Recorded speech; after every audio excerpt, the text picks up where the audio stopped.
Cheers, everybody. It is Meatball Monday in this house. A little cold and rainy here today, and I got a hankering for meatballs.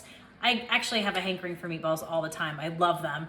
They're super fun to do in the kitchen. It's just enough of a project, so you can be in the kitchen for a little bit of time, but it's not gonna take you all day.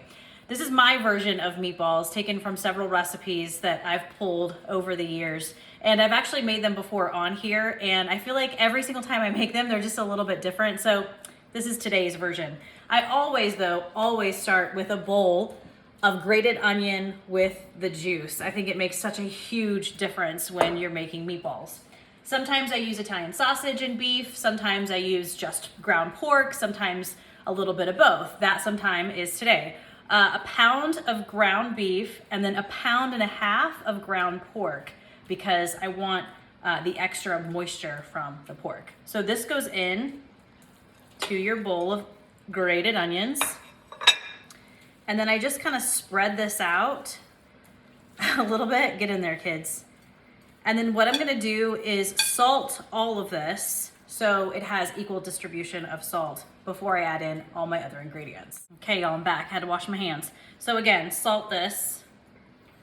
This is a lot of meatballs, so you want to make sure they're well salted.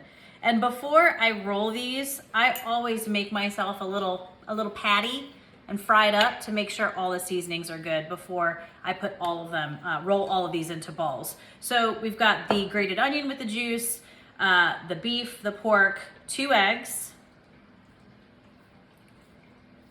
And here's kind of my secret trick, although most chefs would be like, that's not a secret.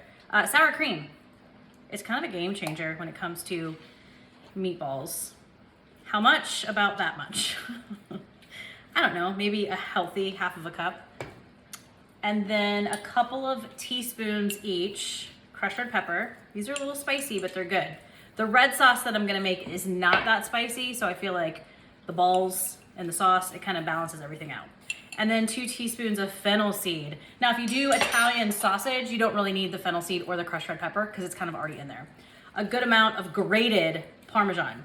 Don't do the shredded or the big chunks. You want grated, finely grated. This would be good really fresh if you did freshly grated Parmesan. I just don't have time for that. Okay, then parsley, and a lot of it.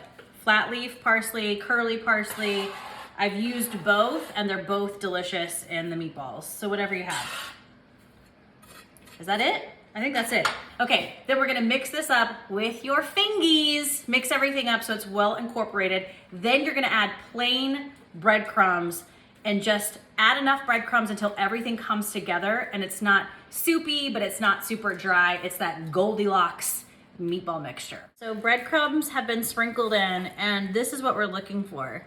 See, it kind of just comes together almost like a meatloaf, but we ain't making meatloaf.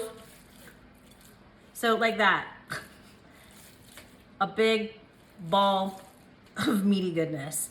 Now, I'm going to take a little bit of this out and test it and make sure it's delicious and all my seasonings are perfect.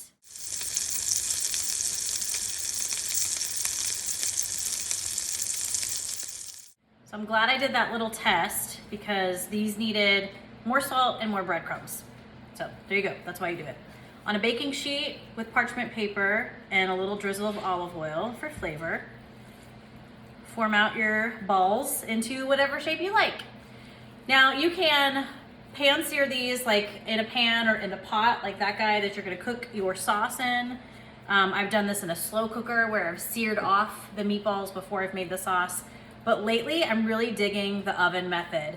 Hot oven, 425, and then I just put them in there until they're cooked through and kind of a little crispy around the edges. And then I make my sauce separately and they're yummy.